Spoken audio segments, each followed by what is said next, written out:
নমস্কার, আপনাদের সবাইকে পাপিয়ার হেসেলের সাদর আমন্ত্রণ। আজকে নিয়ে চলে এসেছি কচুরমুখীর রেসিপি। তো চলুন শুরু করা যাক। প্রথমে এখানে কড়াই আমি সর্ষের তেল গরম করে দিয়ে দেব কচুরমুখীগুলোকে। এগুলো বেশ ছোট করে কেটে নিয়েছি। দিয়েই আমি এর ভেতরে দিয়ে দিচ্ছি পরিমাণ মতন লবণ ও হলুদ।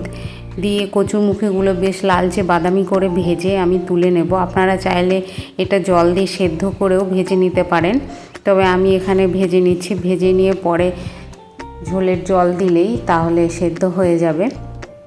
এই যে দেখুন লালচে বাদামি করে কচুরমুখীগুলোকে ভেজে তুলে নিয়েছি। এবার কড়াইয়ে যে তেল রয়ে গেছিলো সেই তেলের ভেতরে আমি মাছের পিসগুলোকে লবণ হলুদ দিয়ে মাখিয়ে নিয়েছি, সেগুলোকে দিয়ে দিলাম।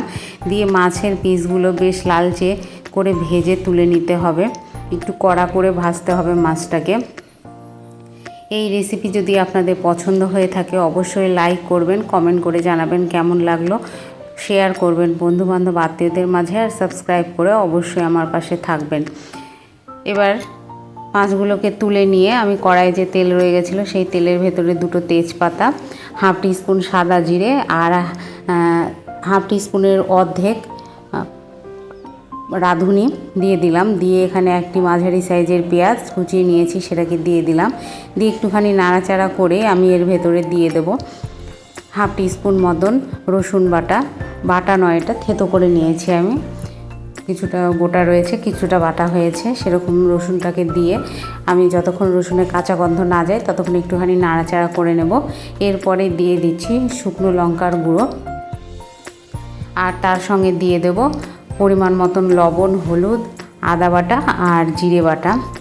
এখানে হাফ টিস্পুন করে আদা বাটা আর জিরে বাটা রয়েছে। এবার সমস্ত মশলাকে একটুখানি জল দিয়ে ভালো করে কষিয়ে নিতে হবে। মশলা থেকে তেল যখন সেপারেট হয়ে যাবে তখনই বুঝবেন যে মশলাটা কষানো হয়ে গেছে। এই যে দেখুন মশলাটা মোটামুটি কষানো হয়ে গেছে।